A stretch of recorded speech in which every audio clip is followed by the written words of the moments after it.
Good morrow, my dear strangers.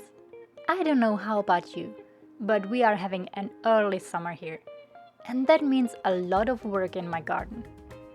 But I found this old footage from last year that I would like to share with you.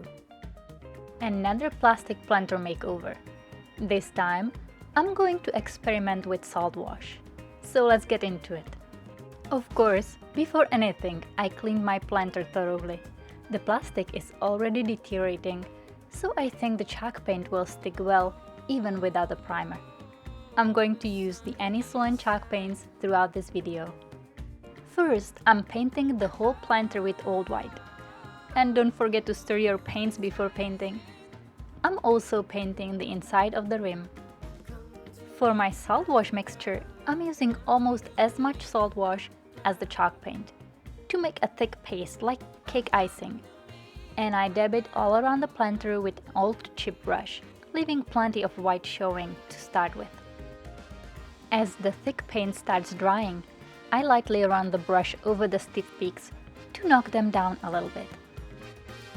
The first color was Florence, and now comes the lighter Provance. I'm partially overpainting the previous color and partially filling the blank spots. The Chateau gray is my last SaltWash mixture.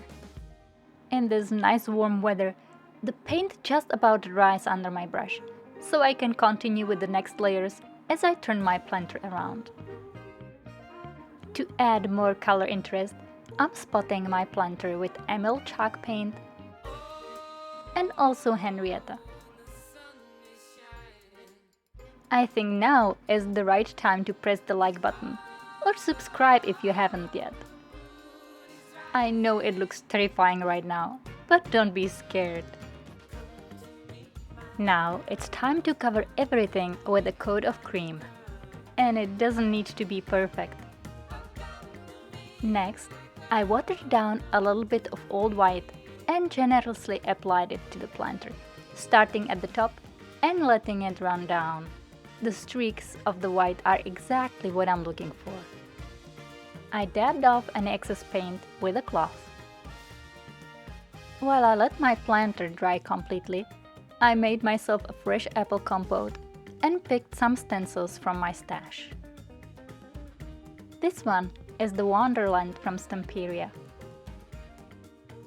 I'm using Versailles and Chateau gray paints and stippling different sections of the stencils here and there, blending the two colors as I go to make them darker or lighter. I feel like I have to apologize for the quality and missing action footage. It is an old recording, but I trust you are getting all the info you need to make a planter like this if you want to. I really love this stone-like texture and the natural weathered colors. But there is more. Now, you could leave it as it is, of course. It is pretty, but then why all the different colors at the beginning?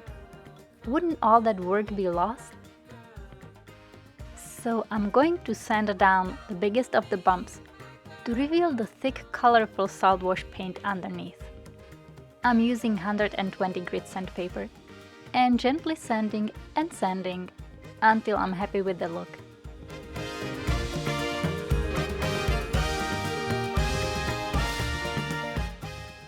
Before continuing, let's get rid of all the paint dust. And to finish it, I gave it 2 coats of my satin invisible touch top coat.